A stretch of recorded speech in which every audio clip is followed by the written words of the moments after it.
બ્રહ્મ સમાજના દીકરીઓનું આપ સૌ હમણાં જ અમે બધાએ આખું છણાવટ કરી કે 102 દીકરીઓ અત્યારે થઈ છે, આખા હિન્દુસ્તાનમાંથી આવી છે, જોડાઈ છે, ઘણી બધી વાતો થઈ, પણ એના માટે દીકરીઓ માટે ત્યાં દિલાસા કુટિયામાં બધું આયોજન કરવામાં આવ્યું છે. અલગ અલગ જગ્યાએ એમને ઉતારા આપવામાં આવે છે અને લગભગ સવારથી વાત કરું એ લોકો વહેલા આવી જશે, લગભગ 7:30 વાગે.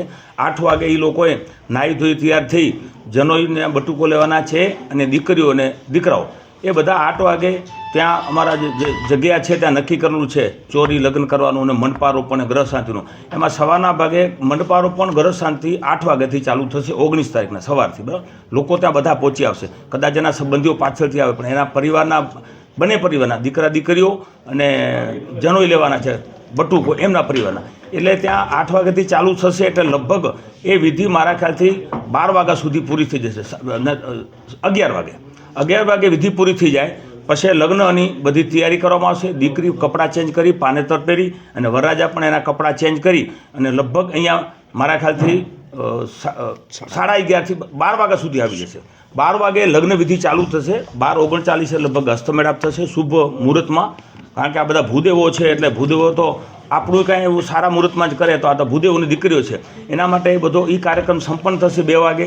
2 વાગે પછી બધાને ત્યાં ભોજન લેવાનું છે સાથે, ભલે 25,000 લોકો આવવાની, 25,000 થી 30,000 અમારી ગણતરી છે. એ લોકો ભોજન લેશે, થોડી વાર આરામ કરશે, પછી પાછું 3 વાગે જે સત્કાર સમારંભનું આયોજન છે એ 3 વાગે સ્ટાર્ટ થશે. એમાં મેં જેમ પહેલાં વાત કરી, દિનેશભાઈ કરી, આખા હિન્દુસ્તાનમાંથી અમારા સમાજના અને અન્ય સમાજના દરેક સમાજના લોકોને મેં ઇન્વાઇટ કર્યા છે, બધા લોકોને, અને મને ખૂબ સાથ સહકાર મળ્યો છે બ્રહ્મ સમાજનો, મારા પરિવારનો, મારા ગામના લોકોનો, મારા સમાજના લોકોનો, આગેવાનોનો અને બધા યુવાન મિત્રોનો, ભાઈઓ અને બહેનોનો સહકાર મળ્યો છે. અન્ય સૌ સમાજો પણ મારી સાથે આમાં જોડાવાના છે. એના માટે મને ગર્વ ખુશી છે કે એમને આશીર્વાદ મળશે. ભાઈશ્રી અને જિજ્ઞેશ દાદા પણ આગલે દિવસે 18 તારીખના અહીંયા આવી જશે ગાંધીધામ મધ્યે, એ સવારે આવશે ત્યાં. પછી બપોર પછીનો જે સ્ટેજ પ્રોગ્રામ છે એમાં દીકરીઓને ભાઈશ્રી જિજ્ઞેશ દાદા અને અન્ય સાધુ સંતો લગભગ 50 થી 60 આખા હિન્દુસ્તાનમાંથી સંતો આવવાના છે. ભાગવત કથાકારો પણ છે ઘણા બધા. એ લોકો બધા દીકરીઓને જીવન જીવવાની પ્રેરણા આપશે. મા બાપનું નામ રોશન કરવાનું, તમારે સમાજની સંસ્કૃતિ પ્રમાણે રહેવાનું. બ્રહ્મ સમાજની આપણે, કારણ કે બ્રહ્મ સમાજમાં આપણને જે જ્ઞાન આપે છે બ્રહ્મ સમાજ, તો એની દીકરીઓને તો 100% દીકરા દીકરીઓને એવું મતલબ એને જ્ઞાન આપશે કે જીવનમાં કદી દુઃખી ન થાય. અને જેમ વાત કરી, સાંજે 7:30 સુધી લગભગ પ્રોગ્રામ પૂરો થઈ જશે. બપોરે જમવાનું છે 25,000 લોકોનું, સાંજે પણ જમવાનું ત્યાં છે. એક ખાસ વાત અમે ધ્યાનમાં રાખી છે, ભોજન બધાનું સરખું, એમાં કાંઈ અલગ નહીં. મુખ્યમંત્રી શ્રી આવે કે ગમે એ સાધુ સંતો કે અમારો પર ખાલી એટલી વ્યવસ્થા કરશું કે થોડી બેઠક વ્યવસ્થા અલગ હશે. એના માટે આપણે સારામાં સારા દેશી ઘીની મીઠાઈઓ બનાવે છે. જે ભવાનભાઈ છે અને દીકરા કિશોરભાઈ બિદડાવાળા, આપ સૌ પરિચિત હશો, મોટું યજ્ઞનું કામ એને ઘણા બધા કર્યા છે ભાગવત કથાઓમાં. એ રસોઈ બનાવશે, દેશી ઘીની કન્ડિશન છે, સિંગ તેલ વાપરવાની છે, બાસમતી ચોખા. એટલે સારામાં સારું 2 મીઠાઈ, 2 સબ્જી, 2 ફરસાણ, દાળ ભાત, છાશ, રોટલી, આ બધું આપવામાં આવશે. કારણ કે આ એક વારંવાર થતું નથી. અમારા મતે આ એક યજ્ઞ જેવું જ કાર્ય છે અને ઉત્સવ છે, લગ્નનું બંધન નથી ખાલી. અને એના માટે આ બધી વ્યવસ્થાઓ સુચારું થાય એના માટે અમે અલગ અલગ ટીમો પણ બનાવી છે. બ્રહ્મ સમાજની પણ ઘણા બહેનોએ જવાબદારી લીધી છે, ઘણા બધા ભાઈઓ લીધી છે. મારી સાથે હીરાલાલભાઈ ગોર બાજુમાં રાઈટ સાઈડમાં બેઠા છે, એ એના સમાજના પ્રમુખ છે પૂર્વના, અને ઘણા બધા લગ્નો પણ કર્યા. મારી સાથે મારા સદૈવ અમારા એના બાપદાદાના સંબંધ છે એવા સદૈવ શ્રી દિનેશભાઈ રાવલજી, જે ભાગવત કથાકાર છે ને લોયર પણ છે, એ પણ ત્યાં ઉપસ્થિત રહેવાના છે. અને ખૂબ મોટી પ્રમાણમાં લોકો આવશે, બહારમાંથી મંત્રીશ્રીઓ આવશે, ધારાસભ્યશ્રીઓ આવશે, જિલ્લાના બધા આગેવાનો આખા ગુજરાતમાંથી, આહિર સમાજ અને અન્ય સમાજોના પૂર્વ કેબિનેટ મંત્રીઓ, અત્યારે મંત્રીઓ, સામાજિક, શૈક્ષણિક અને અલગ અલગ જવાબદારીઓ સંભાળતા રાજકીય બધા લોકો આવશે અને આ અવસરને રૂડો બનાવશે. અને અમે માનીએ છીએ અમારા પરિવાર પૂરતો આ અવસર નથી, પણ બ્રહ્મ સમાજ અમારો પરિવાર અને આખા કચ્છ માટે ગૌરવની વાત છે. બ્રહ્મ સમાજના લોકો કહેતા હોય છે આવું ગુજરાતમાં ખરેખર આટલું મોટું આયોજન ક્યારેય થયું નથી. એટલે અમારા માટે તો ખરેખર આશીર્વાદ છે. ને ખાસ હું નમન કરીશ મારા માતા પિતાને, મારા મા ખીમીમા અને ભીમબાપા, એને હું યાદ કરીશ કે એ મારા જે ગણું મારા ભગવાન કે ઈષ્ટ દેવતા એ જ છે. અને આજે પણ અમારી સાથે જ છે, અમને વિશ્વાસ છે, એનો સ્વર્ગવાસ નથી તો અમારા દિલમાં જ છે.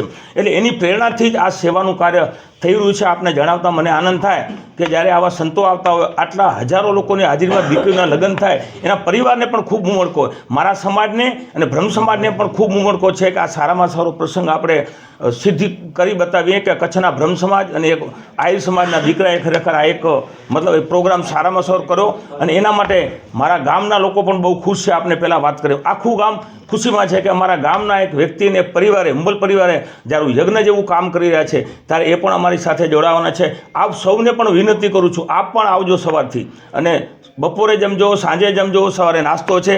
આ કાર્યમાં અમે જાણીએ છીએ કે આપણા માધ્યમથી જ પ્રચાર પ્રસાર આખા દેશમાં થવાનું છે.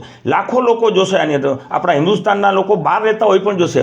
લાઈવ આપણે ત્યાં એ કરશું પ્રોગ્રામ, ત્યાં એ સવારથી કરીને સાંજ સુધી. એના માટે આપ સૌનો સંપર્ક કરશું અને આપ સૌનો ફરી હૃદયપૂર્વક આભાર માનું છું કે આપ સૌ અહીંયા આવી અને આજે પત્રકાર પરિષદમાં આપ સૌ આવે, એના માટે આપ સૌને પણ અભિનંદન આપું છું.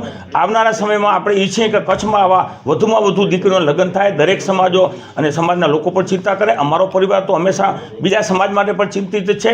સેવાના કાર્યો ક્યારેય ખૂટવા નથી અને ઈશ્વરની દયા છે ત્યાં સુધી સારા કાર્ય કરતા રહે. અને બીજું આની અંદર જેમ ભાઈ શ્રી દિનેશભાઈએ વાત કરી, એક તમને સ્પષ્ટ વાત કરી દઉં, ખાલી માત્ર ને માત્ર આ સેવાનું કાર્ય છે. આની અંદર અમારે કોઈ લાલચ નથી, કોઈ કહેતું પણ નથી, પણ કોઈ સ્વાર્થ નથી. આ પ્રોગ્રામ બ્રહ્મ સમાજના દીકરીઓના આશીર્વાદ લેવાતા, સાધુ સંતોના આશીર્વાદ લેવાતા.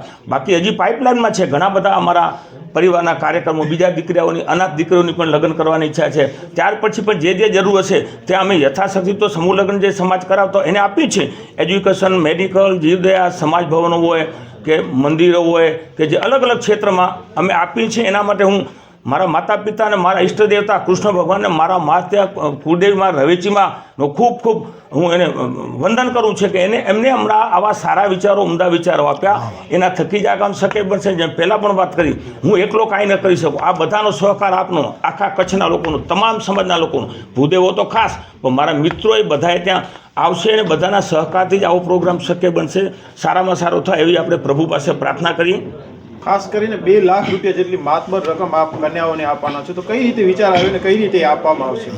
આપણે સૌ જાણીએ છીએ કે દીકરી જ્યારે વિદાય લે ત્યારે એનું ઘર ખાલી થતું જોતું. અને બાપ અને દીકરીના સંબંધ તમે જુઓ છો. મારે પણ 3 દીકરી મારી છે, ભાઈની 2 છે, એક બેનની છે. આ 6 દીકરીઓ તો હતી જ મારી. હું બધા અમારા સમાજની દીકરીઓ પણ દીકરીઓ છું, પણ આ બ્રહ્મ સમાજની દીકરીઓ હવે એમ લાગે છે કે મારી અત્યારે લગભગ 100 નહીં પણ 1000 દીકરીઓ છે એમ માનું છું. અને એના માટે ગર્વ છે કે આ કન્યાદાન કરવું એ વિશેષ મહત્ત્વ છે. અને એમાં બ્રહ્મ સમાજની દીકરીનું વિશેષ કરવું એ મહત્ત્વ છે. કરિયાવરમાં 2 લાખ રૂપિયાનું એટલા માટે નક્કી કર્યું, દીકરીને ખાલી હાથે વળાવે નહીં, ગમે એ સમાજનું. અમે તો ક્યાંક લગ્નમાં જઈએ તો અમારા સમાજમાં તો એવું છે, જે લગ્નમાં જાનમાં આવે ને એ પણ દીકરીને વળા વખતે 100, 200, 500 આપે. અને દીકરીની વિદાય ખરેખર બહુ વસમી છે. જેણે જોઈ છે, જેના ઘરે દીકરી હશે એને જ ખ્યાલ પડે. અને દીકરી એક એવું પાત્ર છે, અને સ્ત્રી પણ ભગવાને એનામાં ખરેખર નારી શક્તિમાં બહુ ખૂબ શક્તિ આપી છે સહન કરવાની. એટલે આપણે એ છે આ દીકરી દીકરાઓ આજે સમૂહ લગ્નમાં આજે જોડાવાના છે બધા, એને આટલા બધા હજારો લોકોના આશીર્વાદ મળશે. આવા માહોલમાં જ્યારે લગ્ન થાય ત્યારે જીવશે ત્યાં સુધી યાદ રાખશે, બ્રહ્મ સમાજ યાદ રાખશે, મારો સમાજ યાદ કરશે, આપ સૌ પણ યાદ રાખશો કે આવો ભવ્યથી ભવ્ય પ્રોગ્રામ અમારા કચ્છમાં થયો હતો. એટલે આપણે સૌ સાથે મળી, લગ્ન નથી મળતો આને, આપણે ઉત્સવ મનાવો છે. 2 લાખમાં 1.5 લાખના તો અમે કરિયાવા દેવાના છે, અમે દાગીના લઈ લીધા છે, પાનેતર બીજી વસ્તુ આપવામાં આવશે. જેમ ભાઈશ્રી વાત કરી, આખા હિન્દુસ્તાનમાંથી આવવા જવાનો, તમામ ઘરે પાછા જવા સુધીનો ખર્ચો અમારો પરિવાર ભોગવવાનો છે. અહીંયા ભોજન છે સારામાં સારી પાર્કિંગની વ્યવસ્થા, ઓછામાં ઓછી 50 એકરમાં પ્રોગ્રામ થવાનો છે. આપ સૌ જાણતા હશો, લીલાસા કુટિયાટે સ્વામી લીલાસાની જગ્યા છે, સિંધી સમાજની ખૂબ મોટી છે, પણ ત્યાં પણ બધા માણસો ન હોય, પણ પ્રોગ્રામ બધો ત્યાં જ થશે. એટલે આપ લોકોને પણ હું હૃદયપૂર્વક આમંત્રણ આપું છું અને આપણા મિત્ર સર્કલને પણ આપ આમંત્રણ આપજો. અને ખાલી હાથે જેમ ન મુકાય એના માટે બ્રહ્મ સમાજ સાથે ચર્ચા કરી. મારી ઈચ્છા તો 300 દીકરીઓની કરવાની. ત્યાં બંને ભૂદેવો બેઠા છે. મને જૂઠું બોલતા આવડતું નથી. હું એક નિખાલસ માણસ છું. કોઈના પ્રત્યે જિંદગીમાં ભેદભાવ કે રાગ દેશ રાખ્યો નથી, રાખવાનો નથી.